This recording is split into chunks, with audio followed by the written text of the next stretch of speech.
শিক্ষার্থী বন্ধুরা, আজকে আমরা আলোচনা করব নবম শ্রেণীর জীবন ও জীবিকা বিষয়ের নতুন কারিকুলামের ষান্মাসিক পরীক্ষার পরবর্তী যে পাঠ পরিকল্পনা আছে ওই ষান্মাসিক পরীক্ষার পরবর্তী অংশের সেশন 2 নিয়ে। এই সেশনে বলা আছে শিক্ষার্থী কর্তৃক বিভিন্ন সংগৃহীত তথ্যাদি পর্যালোচনা করে শিক্ষার্থী বিভিন্ন এলাকা থেকে বিভিন্ন তথ্য সংগ্রহ করবে। ওই সংগ্রহ পর্যালোচনা করে ওই সংগৃহীত পেশা সম্পর্কে পর্যালোচনা করে বিভিন্ন শিক্ষাগত যোগ্যতা এবং দক্ষতা সম্পর্কে আমরা আলোচনা করব। শিক্ষার্থীরা বিভিন্ন তথ্য সংগ্রহ করে আমরা দেখলাম যে বিভিন্ন পেশা এই জায়গায় আসছে। বিভিন্ন পেশার নাম হচ্ছে, একটা পেশার নাম হচ্ছে ব্যবসায়ী, দ্বিতীয় পেশার নাম হচ্ছে চাকুরিজীবী, তৃতীয় পেশার নাম হচ্ছে শিক্ষকতা, চতুর্থ পেশার নাম হচ্ছে ইলেকট্রিক মিস্ত্রি এবং পঞ্চম পেশার নাম হচ্ছে প্রবাসী। এই পাঁচটি পেশা যদি কোনো শিক্ষার্থী যেতে চায়, এই পাঁচটি পেশায় যে কোনো শিক্ষার্থী কাজ করতে চায়, তাহলে কি কি শিক্ষাগত যোগ্যতা এবং দক্ষতা দরকার তা আমরা আলোচনা করব। তাহলে প্রথম যে পেশাটা ছিল, এই পেশার নাম হচ্ছে ব্যবসায়ী। ব্যবসায়ী পেশাতে শিক্ষাগত যোগ্যতা লাগবে ন্যূনতম অক্ষর জ্ঞান সম্পন্ন, কারণ ব্যবসায়ীতে যদি বিভিন্ন ধার বকেয়া এগুলো লিখতে হলে অবশ্যই অক্ষর জ্ঞান সম্পন্ন হতে হবে। তাহলে শিক্ষাগত যোগ্যতা ব্যবসায়ী হতে হলে প্রথম ন্যূনতম তার অক্ষর জ্ঞান সম্পন্ন হতে হবে। দ্বিতীয় যেটা হচ্ছে ন্যূনতম সংখ্যা সম্পর্কে ধারণা। বিভিন্ন সংখ্যা 1, 2, 3, 4, 5 এগুলোর সাথে ন্যূনতম সংখ্যা সম্পর্কে তার ধারণা থাকা লাগবে। যদি সংখ্যা সম্পর্কে কোনো ধারণা না থাকে তাহলে সে তার ব্যবসাটা পরিচালনা করতে পারবে না। এই দুটি জিনিস তার ন্যূনতম থাকতেই হবে। দ্বিতীয়, তারপর আমাদের বলা আছে দক্ষতা। কি কি দক্ষতা লাগবে? একজন ব্যবসায়ী হতে হলে যোগ, বিয়োগ, গুণ, ভাগ ইত্যাদি জানতে হবে। দক্ষতা হতে হলে যোগ, বিয়োগ, গুণ, ভাগ এগুলি করতে পারতে হবে। দ্বিতীয় যে দক্ষতা হচ্ছে পণ্যের দাম মনে রাখার দক্ষতা। যদি কোনো ব্যবসায়ী যদি বিভিন্ন পণ্যের মান, দাম এগুলো যদি মনে না রাখতে পারে তাহলে সে ব্যবসায়ী হতে পারবে না। তাহলে ব্যবসায়ী হতে হলে অবশ্যই তাকে বিভিন্ন পণ্যের দাম মনে রাখতে হবে।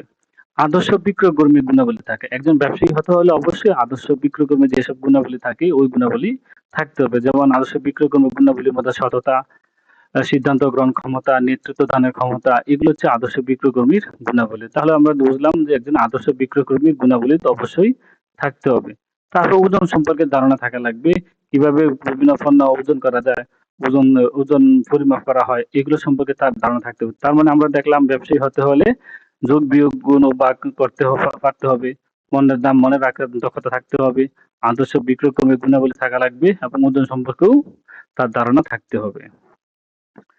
দ্বিতীয় যে পেশা দ্বিতীয় পেশা হলো চাকরিজীবী। চাকরিজীবী শিক্ষাগত যোগ্যতা চাকরি পদ অনুযায়ী কোনো কোনো পদে সর্বনিম্ন অষ্টম শ্রেণী এবং সর্বোচ্চ স্নাতকোত্তর পর্যন্ত থাকতে হয়। বিভিন্ন পদে এক এক পদের জন্য এক এক রকম শিক্ষাগত যোগ্যতা। কোনো একবারে নিম্নমানের তৃতীয় শ্রেণী বা চতুর্থ শ্রেণী কোনো চাকরির জন্য অষ্টম শ্রেণী পাস লাগে এবং প্রথম শ্রেণীর জন্য স্নাতক বা স্নাতকোত্তর পর্যন্ত প্রয়োজন হয়। কোনো কোনো পদে আবার শিক্ষাগত যোগ্যতা বিভিন্ন ডিগ্রিধারী হতে হয়, পিএইচডি ডিগ্রিধারী বা অন্যান্য ডিগ্রিধারী হতে হয়। এটা কোনো কোনো পদে, সব পদে না কিন্তু আবার। দক্ষতা চাকরিজীবী হতে হলে ক্ষেত্র বিশেষে কম্পিউটার জ্ঞান থাকতে হয়। চাকরিজীবী করতে হলে ক্ষেত্র বিশেষে কোনো কোনো ক্ষেত্রে কম্পিউটার জ্ঞান অবশ্যই থাকা লাগে। ক্ষেত্র বিশেষে ভাষাগত দক্ষতা জানতে হয়। যদি কোনো চাকরি আমরা কোনো কোনো পদে তার ভাষাগত যেমন দক্ষতা কেমন, যদি বিদেশি কোনো ক্লায়েন্ট থাকে ও যে এই জন্য আবার ইংরেজি ভাষা তার দক্ষতা জানতে হবে। অর্থাৎ ক্ষেত্র বিশেষে ভাষাগত দক্ষতাও জানতে হয়।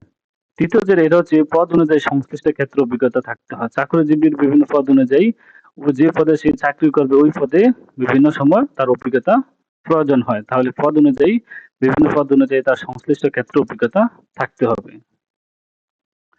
তৃতীয় যে পেশা ওই পেশার নাম হচ্ছে শিক্ষকতা। শিক্ষকতার জন্য শিক্ষক হতে হলে ন্যূনতম স্নাতক পাস হতে হবে। শিক্ষক হতে হলে কমপক্ষে স্নাতক পাস হতে হবে। ন্যূনতম ৩টি বিষয়ে তার পারদর্শী হতে হবে। ন্যূনতম ৩টি বিষয় সে জানা লাগবে। এবং তৃতীয় যেটা এটা হচ্ছে বিএড ডিগ্রিধারী হতে হবে। শিক্ষাগত যোগ্যতা একজন শিক্ষক হতে হলে তাকে বিএড ডিগ্রিধারী হতে হবে। এবং দক্ষতা একজন শিক্ষক হতে হলে তার শ্রেণী ব্যবস্থাপনা কৌশল, শিক্ষার্থী কিভাবে ব্যবস্থাপনা করবে, শ্রেণী কিভাবে পরিচালনা করবে, শ্রেণীর কাজ এগুলো সম্পর্কে অর্থাৎ শ্রেণী ব্যবস্থাপনা কৌশল সম্পর্কে তার ধারণা থাকতে হবে। চতুর্থ যে পেশা ওই পেশার নাম হলো ইলেকট্রিক মিস্ত্রি। শিক্ষাগত যোগ্যতা ইলেকট্রিক মিস্ত্রির কোনো কোনো ক্ষেত্রে এসএসসি পাস, আবার কোনো কোনো ক্ষেত্রে স্নাতক পাস হতে হয়। যদি এলাকা ভেদে এলাকার যে নরমাল ইলেকট্রিক মিস্ত্রি এগুলো যে এসএসসি পাস হলেও হয়, আবার কোনো কোনো ক্ষেত্রে স্নাতক পাস হতে হয়। তার বড় বড় ইঞ্জিনিয়ার, প্রকৌশলী, উম, বিদ্যুৎ ক্ষেত্রে এগুলোর জন্য স্নাতক পাস হতে হয়। কোনো কোনো ক্ষেত্রে আবার পলিটেকনিক ইনস্টিটিউট থেকে স্নাতক পাস হতে হয়। কোনো কোনো জায়গায় আবার তাদের রিকোয়ারমেন্টসে পলিটেকনিক ইনস্টিটিউট থেকে স্নাতক পাস উম, থাকা লাগে। দক্ষতা: ইলেকট্রিক মিস্ত্রির ইলেকট্রিক বিভিন্ন জিনিসপত্র সম্পর্কে তার ধারণা থাকতে হবে, এবং বিদ্যুৎ কিভাবে কাজ করে, বিদ্যুতের যে কার্যপ্রণালী আছে ওই বিদ্যুতের কার্যপ্রণালী সম্পর্কে তার পরিপূর্ণ ধারণা থাকতে হবে। পঞ্চম যে পেশা, ওই পেশার নাম হচ্ছে প্রবাসী। এই প্রবাসী পেশার, এই পেশার শিক্ষাগত যোগ্যতা, এই পেশায় বিশেষ কোনো শিক্ষাগত যোগ্যতার প্রয়োজন হয় না। এখানে শিক্ষাগত যোগ্যতার কোনো প্রয়োজন হয় না। পদ অনুযায়ী শিক্ষাগত যোগ্যতা ভিন্ন ভিন্ন হয়ে থাকে। কেউ যদি প্রবাসীতে কোনো ভালো কোনো পদে যায়, ওই পদ সম্পর্কিত যে শিক্ষাগত যোগ্যতা ওইটা অবশ্যই থাকতে হবে। তাহলে বিভিন্ন পদ অনুযায়ী শিক্ষাগত যোগ্যতা ভিন্ন ভিন্ন হয়ে থাকে। দক্ষতা: কেউ কোনো প্রবাসী যদি বিদেশ যে কাজে যায়, ওই পদে যে কাজ, ওই কাজের, অর্থাৎ ওই পদের সম্পর্কিত দক্ষতা অর্জন করতে হবে। কোনো প্রবাসী যদি কোনো লোক যদি বা কোনো জনশক্তি যদি অন্য দেশে যায়, যে কাজে যায়, কৃষিকাজ যদি কাজ করতে যায়, কৃষিকাজ সম্পর্কে তার ধারণা থাকতে হবে।